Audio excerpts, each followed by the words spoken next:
Getting deeper into November, which means the contenders are looking to separate while those other teams that have struggled a little bit are just trying to figure things out. We've got a matchup from both sides of that conversation on this episode of Locked On Commanders and Locked On Lions.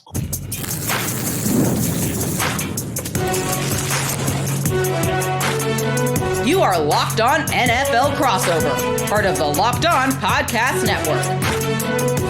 Your team every day. This is Locked On Lions. This is Locked On Commanders. I'm David Harrison of Locked On Commanders. He is Matt Dery of Locked On Lions. We thank you for coming through for both shows, making this episode your first listen or your first view. And a special thank you goes out to all the everydayers of both programs. Those of you who come through for every single episode. Coming up on this one, we are looking ahead to the Week 10 matchup, the Detroit Lions visiting the Washington Commanders in beautiful Northwest Stadium. More beautiful when the lights are low, Matt, and you can't see all the details of the aging stadium, but that's okay. All of that's coming up on today's episode of Locked On Commanders and Locked On Lions, both proud parts of the Locked On Podcast Network, your team every day. And it's all thanks to our friends over at PrizePicks. Download the PrizePicks app today. Use the code LOCKEDONNFL to get $50 in lineups after you play your first $5 lineup. Now, as we do every single week, we're going to kick this thing off talking about the biggest things happening around each of these franchises coming into this weekend's matchup. Obviously for Washington, Matt, it is the quarterback position, the injury to Jaden, Marcus Mariota once again being asked to step up. But what's going on in Motown as they get ready to head to the nation's capital? David, great to be with you as always, my man. It's been many years where you and I have talked, whether you were doing Bucks, now Commanders. And look, with the Lions, it's simple, 5-3 football team, yet for some fans here, the sky is falling. I mean, everybody, look, you and I talked about it before we hit record here. Neither of these teams were going to do what they did last year. Lions weren't going 15-2. Okay.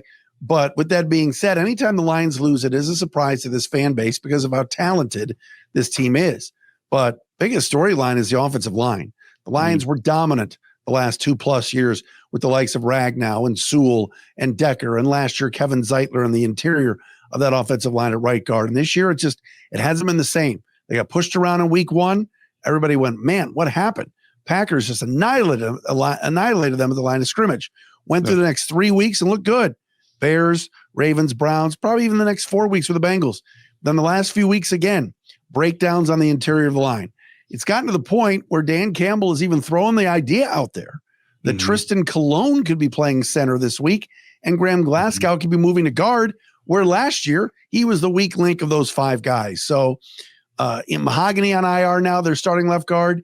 It's not the same O-line. That causes stress on Jared Goff. And as we know, you don't protect Goff, you're not going to win. And he's very good when protected. So that's a storyline here. I know in DC, people are probably going nuts right now, right?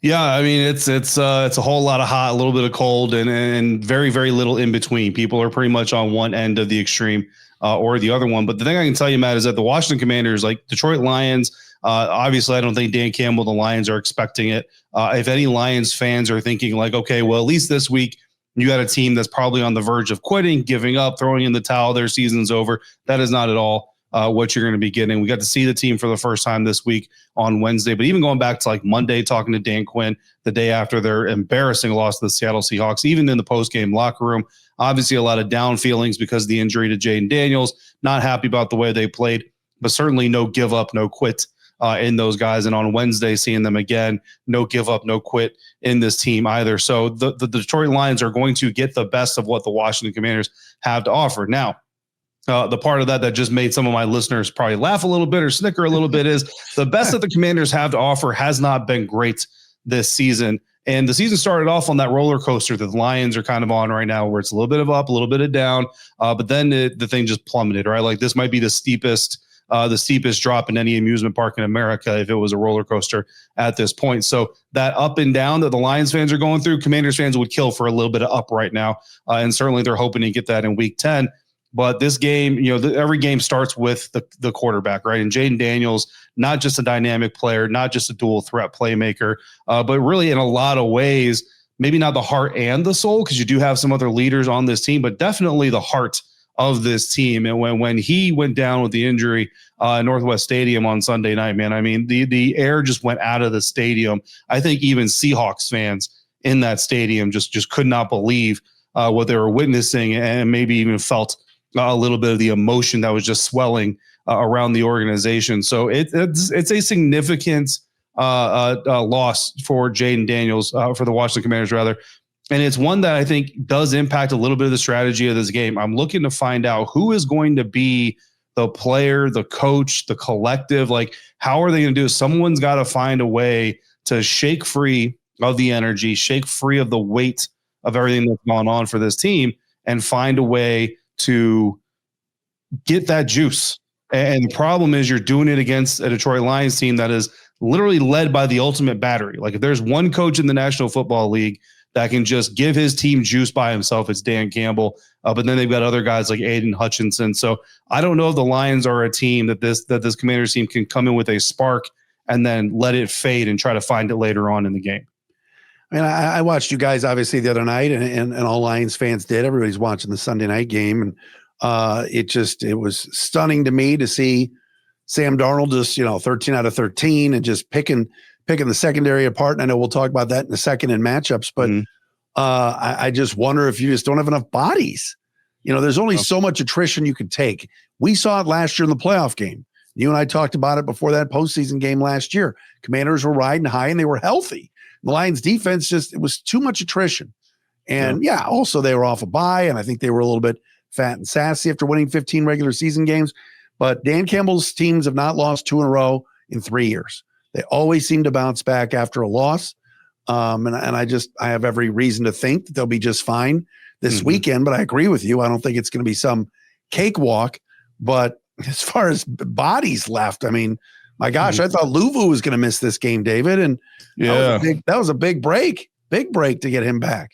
It is. It's very big. And Frankie hasn't necessarily had the season that he wanted to have or that people expect him to have either. But I'll tell you what, having Frankie on maybe a little bit of a letdown season is a lot better than the alternative. Like, I love myself some Jordan McGee and some of these other guys with, the young linebackers on the Commanders roster, Ale Cajo, Kane Madrano, but they're not going to bring the juice that we'll talk about with that Frankie Luvu brings even in a down season. Marcus Mariota is doing his best to lead this team. He talked on Wednesday about being a grinder, about grinding it out every single day, about how this team is going to fight and claw. Dan Quinn went ahead and said that, this week, Wednesday, Thursday, Friday, we're going full speed practices all 3 days. We're not kind of taking our normal ramp up period. And that really is a diversion from what the Commanders usually do. And Dan Quinn has been very prideful of every single week looks the same.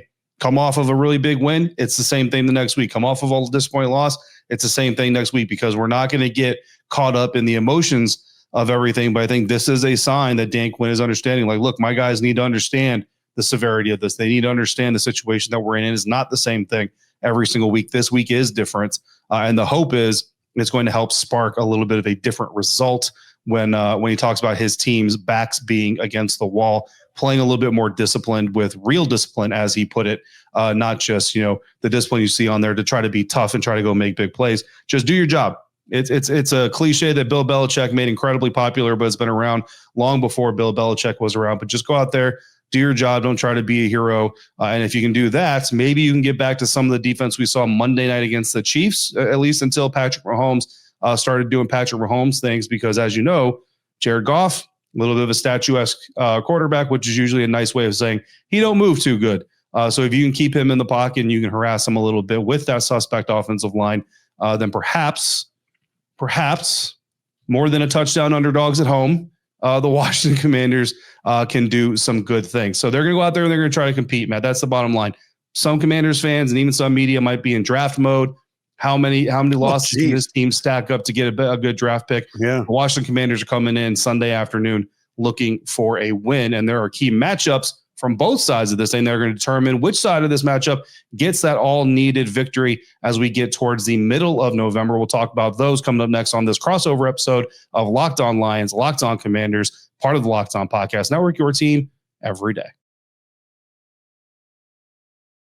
And today's Crossover Thursday episode is brought to you in part by Mizzen and Main. You know the saying, look good, feel good. I'm going to go ahead and add the feel good, play good part of that saying. The problem is that most dress clothes only check one of those boxes. They either look sharp, but they feel stiff, hot, high maintenance, and just uncomfortable, or they're comfortable, but they look like they're comfortable, and that's not always a good thing. Well, that's where Mizzen and Main come in. Mizzen and Main makes classic menswear with performance fabrics, so it's effortless to look sharp and to feel comfortable. They actually invented the performance fabric dress shirt over 10 years ago, and they've done nothing but perfect it ever since. Their shirts are stretchy, they're moisture wicking, they're wrinkle resistant, and they're machine washable, no ironing. So right now, Mizzen and Main is offering our listeners 20% off your first purchase at mizzenandmain.com with the promo code LOCKEDONNFL20. That's Mizzen, spelled Mizzen, and Main, MAIN.com. Promo code LOCKEDONNFL20 for 20% off. And if you'd rather shop in person, you can find Mizzen and Main stores in select states. Today's episode of Locked On Lions and Locked On Commanders also brought to you in part by PrizePicks. This episode is sponsored by PrizePicks. You and I, we make decisions every single day, but on PrizePicks, being right can get you paid in real time. Don't miss any of the excitement of this sports season, whether you're following the NFL exclusively or the NBA, the NHL, or anything else really you can think of to bet on athletically. There's no better time to jump in on the action. If you haven't tried it yet, PrizePicks is the simplest way to play. You just simply pick more or less on at least two player stats, and if you get them right, you win. It takes less than 60 seconds to make your lineup, and you can play anywhere PrizePicks operates, including California, Texas, and Georgia. And the injury reboot is a really great feature. So download the PrizePicks app today. Use the code LOCKEDONNFL to get $50 in lineups after you play your first $5 lineup. That's code LOCKEDONNFL for $50 in lineups after your first $5 lineup. PrizePicks, it's good to be right. Locked On Lions, Locked On Commanders, crossover Thursday continuing here. Week 10, Detroit Lions come in southeast to visit my hometown or my home area here in the DMV. Matt, the Washington Commanders are obviously home underdogs in this matchup for a pretty good reason. They've kind of earned that right. But for the Detroit Lions to make good on that fact, the way the Seattle Seahawks did, they were field goal plus favorites coming in last weekend. What do the Lions got to do? What are some of the matchups the Lions are going to have to win in order to make sure they make good on those lines? Obviously, 2 of the last 3 weeks, David, your secondary's just gotten torched. Dallas and Dak and that crew. And then this past Sunday night, Sam Darnold looking like Johnny Unitas. So I think if you're the Lions, if you can keep Jared Goff upright and comfortable, he's got to go back to the bread and butter and what got this offense humming weeks 2 through 5 and everybody singing the praises of new offensive coordinator Johnny Morton. And that is go off to Amon-Ra St. Brown. Find your best player. Best players. You want to get Jahmyr Gibbs in space? Yes. But I think that passing game is what has been the Lions' calling card for the last 3 years. And look, the playoff game last year, the offense wasn't the problem. The Lions couldn't stop Jaden Daniels and that Commanders attack. So go off to St. Brown, pick on some of those young guys in your secondary, and get number 14 in space. It just settles and calms everything down on that offense when Amon-Ra is doing what he does. And had a decent game this past week. I know Gibbs' numbers were way down in the loss to the Vikings. St. Brown has had a history of playing very well against Minnesota. It wasn't a breakout game by any stretch of the imagination. If anything, it was for Jamison Williams. But that's what I'm looking for. I'm looking for St. Brown against some of those young corners and seeing the Lions put some points on the board. How about you? Yeah, man, look, call me crazy. And certainly there is a possibility that I'm reaching just a little bit here. But Marshawn Lattimore going on IR is a significant loss for the Washington Commanders, even though a lot of people around these parts kind of wanted him out, kind of, at least at the end of the season, make do or separate from this cornerback and all these things.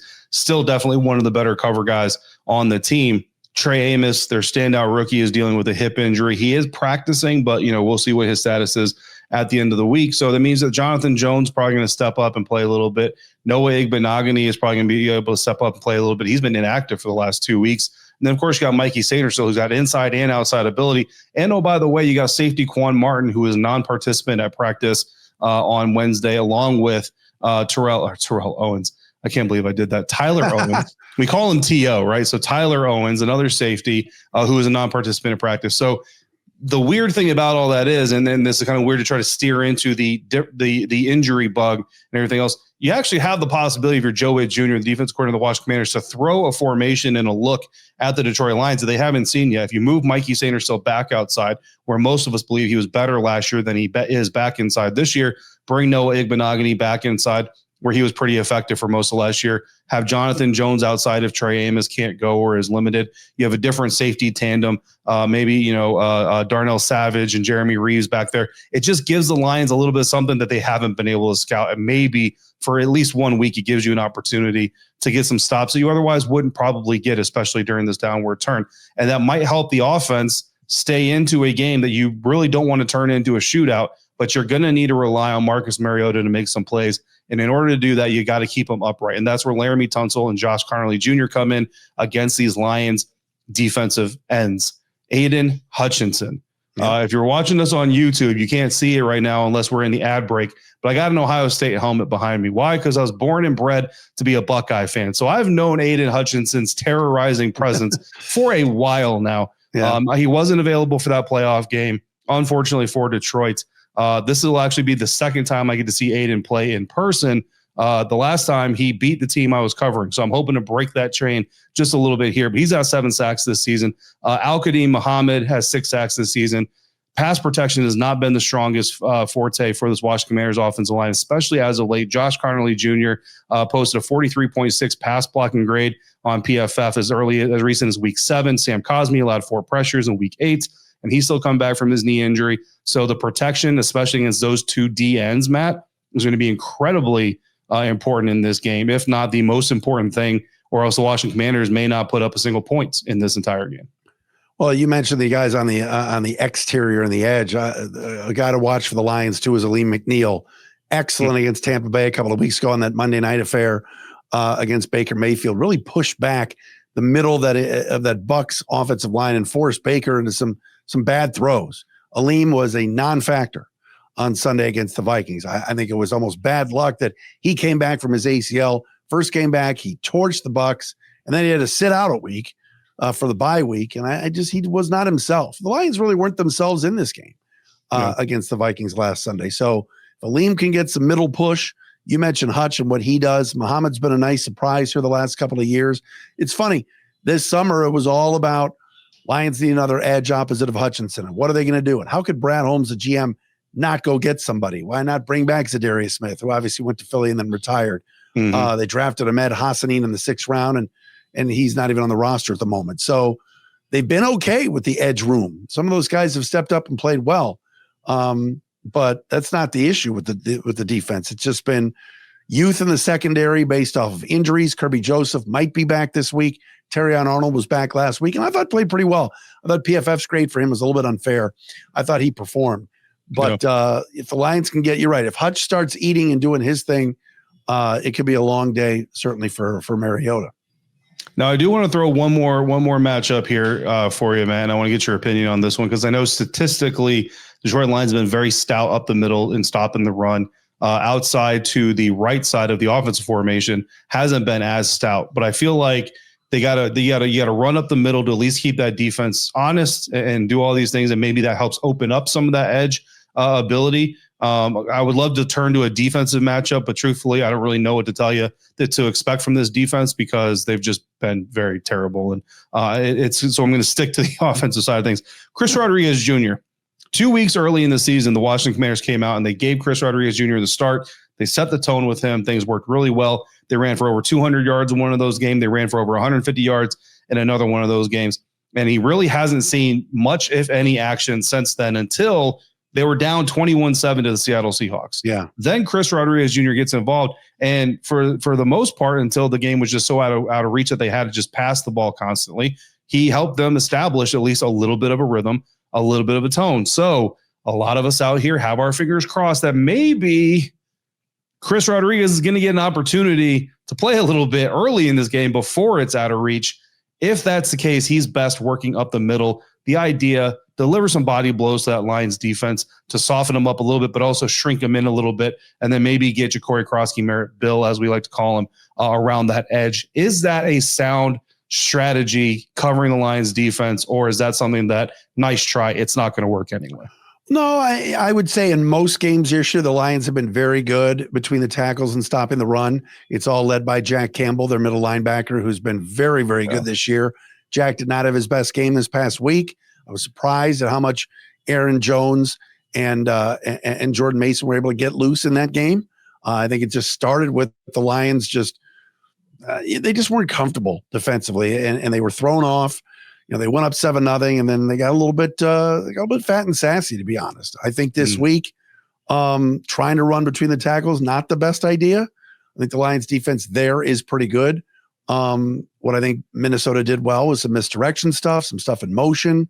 There were 1 or 2 bubble screens that worked against the Lions and some missed tackles. I don't expect that again. I think Brian Branch too is another guy that shook off the cobwebs from a suspension and a week off. I think he'll have a better performance this week as well. Brian Branch is certainly someone that can help dictate the pace of a game for sure. But those are the key matchups for this weekend's game. We've got some keys to victory for each side, all coming up next on this crossover Thursday episode of Locked On Lions, Locked On Commanders, part of the Locked On Podcast Network, your team every day. And this crossover Thursday episode brought to you in part by Gametime. NFL season is back. Well, it's not just back, it's rolling. We're in the middle part of the National Football League schedule. And honestly, there is nothing better, even though the Washington Commanders are kind of back to some of their old tricks that we don't necessarily appreciate, them being in the stadium, surrounded by fans, trying to cheer on the team. Shout out to all of those who stayed all the way through, want to be there, support your team. Getting tickets can be a hassle when you try to do it. Long queues, login screens, prices jumping at checkout. And it's just a little bit frustrating. Even if you're a Lions fan trying to travel or you live in the DMV as a transplant city, you want to use Gametime. It's the app that gives the advantage back to the fans. It's fast, it's easy, and it's backed by the Gametime guarantee. So take the question out of getting tickets. Download the Gametime app, create your account, use the code LOCKEDONNFL for $20 off your first purchase. Terms apply. Again, the promo code LOCKEDON NFL for $20 off. Swipe, tap, ticket, go. Download Gametime today.